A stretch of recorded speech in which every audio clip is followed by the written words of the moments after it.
মঙ্গলবার ৬৩ বছরে পা দিয়েছেন বলিউডের বিশিষ্ট নির্মাতা সঞ্জয় লীলা বানসালী। জন্মদিনের ঠিক পরদিন বুধবার ভারতীয় গণমাধ্যমে ছড়িয়ে পড়ে তার হৃদরোগে আক্রান্ত হওয়ার খবরটি। প্রচার করা হয় তড়িঘড়ি করে হাসপাতালে ভর্তি হয়েছেন তিনি। স্বাভাবিকভাবেই উদ্বেগ ছড়িয়ে পড়ে অনুরাগীদের মধ্যে।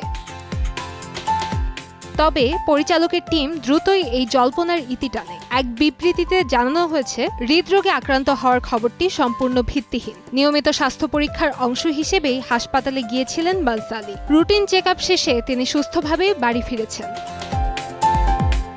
টিমের পক্ষ থেকে আরও জানানো হয়েছে, তিনি সম্পূর্ণ সুস্থ আছেন এবং কোনো ধরনের শারীরিক জটিলতা দেখা দেয়নি। পাশাপাশি অনুরোধ করা হয়েছে, যাচাই না করে এসব খবর যেন সামাজিক মাধ্যমে ছড়িয়ে না দেওয়া হয়, কারণ বিশ্বজুড়ে পরিচালকের অসংখ্য ভক্ত রয়েছেন। এ ধরনের গুজব তাদের অযথা উদ্বিগ্ন করে তোলে।